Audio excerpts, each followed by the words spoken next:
So one of the main jobs of a journalist is to connect members of different audiences to one another. It's nearly impossible for journalists to do this successfully without personally understanding each of the audiences to some degree. Those who do not have at least a bachelor's degree in formal education are automatically in a different sector of society than that of journalists because of the educational requirements to hold the job of a journalist. Because of this difference, it's easy for the journalists to make assumptions about the members of this group without really knowing the truth about the lives they hold. This research shows through both personal accounts and statistics the reality of this often misunderstood yet important audience. With the interest of learning more about this misunderstood portion of the journalist audience, our team began research with the focus of the lifestyle of those without a bachelor's degree. Our initial hypothesis was the potential difference between this group and those who had a bachelor's degree beyond their education. We believe that the lives of those two different groups would not be very different in the overall view. However, while this was our overarching hypothesis, we made smaller hypotheses that we thought would create differences between these groups. One was income levels of those without a bachelor's degree would be significantly lower than those who had a bachelor's degree. Two, those without a bachelor's degree would require more time for work and less time for leisure than those who had a bachelor's degree.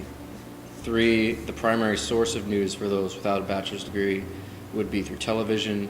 And four, those without a bachelor's degree would be less satisfied with their lives as a whole than those who had a bachelor's degree. Our research began with each team member conducting separate secondary research reports to gather pieces of previously researched information to aid in our understanding of our topic before we began our own research. Each member of our team collected information from their reports. The next step was conducting separate interviews.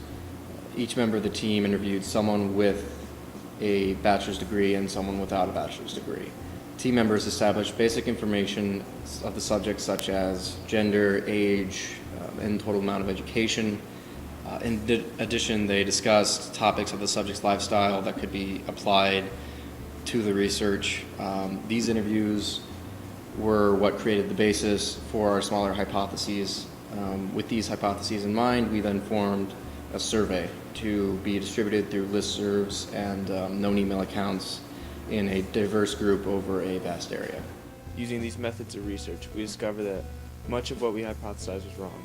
Not having a bachelor's degree was not a significant factor when determining a person's lifestyle or interests. Though the surveyed results were skewed white and towards women, the numbers for both groups were surprisingly similar. For instance, the highest represented portion of the political spectrum was somewhat conservative for both groups, with 37% of those with bachelor's degrees falling into that category and 46% of those without bachelor's degrees falling into that category.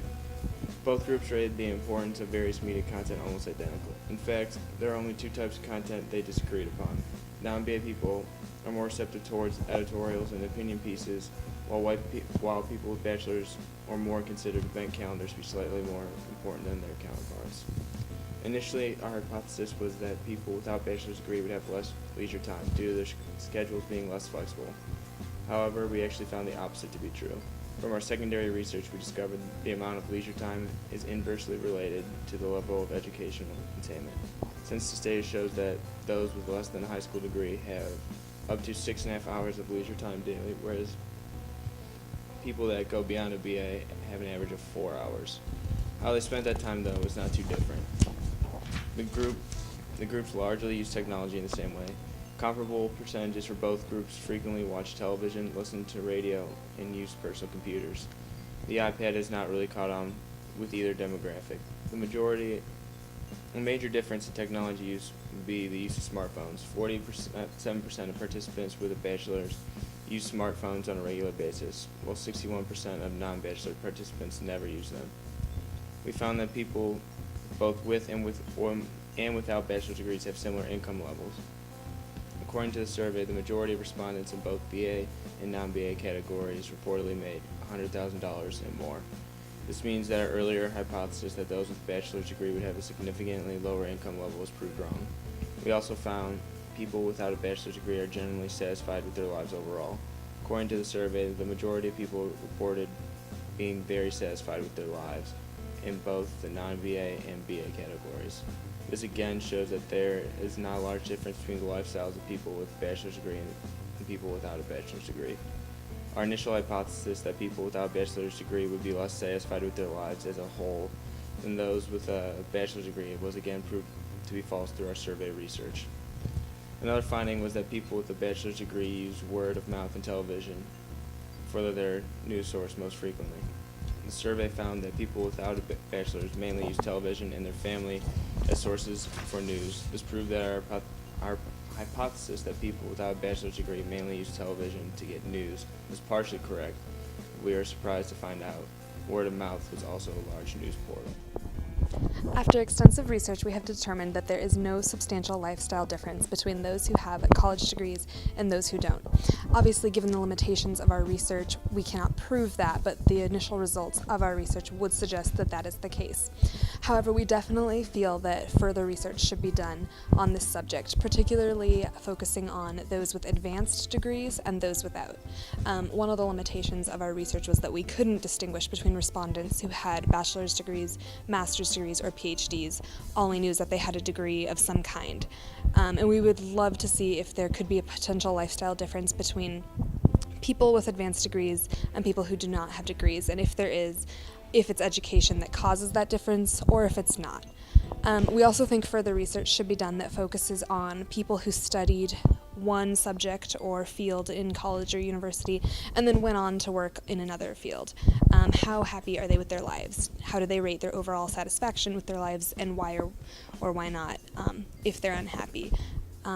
We definitely think this could have some implications about the way we as a society view education and the role education will play in the next few years, so we think that's something that should be considered further. Ultimately, this subject is an important one that we definitely think merits a closer look. As journalists, it is our responsibility to adapt to our audience and what they want or what they need. Further research can only help us continue to do our job of conveying important information to the public. Boom goes the dynamite.